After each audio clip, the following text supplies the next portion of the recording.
Le serpent était le plus rusé de tous les animaux des champs que l'Éternel Dieu avait fait. Il dit à la femme, « Dieu a-t-il réellement dit, vous ne mangerez pas de tous les arbres du jardin ?» La femme répondit au serpent, « Nous mangeons du fruit des arbres du jardin.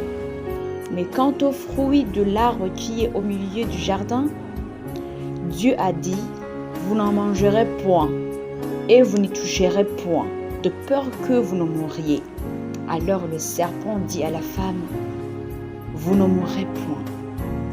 Mais Dieu sait que le jour où vous en mangerez, vos yeux s'ouvriront, et que vous serez comme des dieux, connaissant le bien et le mal. » La femme vit que l'arbre était bon à manger et agréable à la vue, et qu'il était précieux pour ouvrir l'intelligence. Elle prit de son fruit, et en mangea. Et elle en donna aussi à son mari, qui était auprès d'elle, et il en mangea. Les yeux de l'un et de l'autre s'ouvrirent.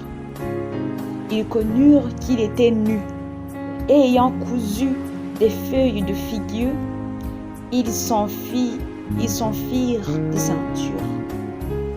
Alors ils entendirent la voix de l'Éternel Dieu, qui parcourait le jardin vers le soir, et l'homme et sa femme se cachèrent loin de la face de l'Éternel Dieu, au milieu des arbres du jardin.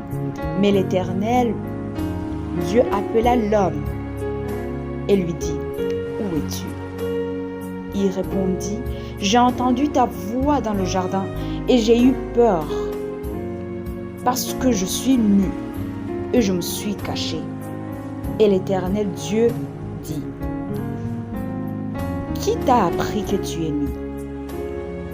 Est-ce que tu as mangé de l'arbre dont je t'avais défendu de manger ?»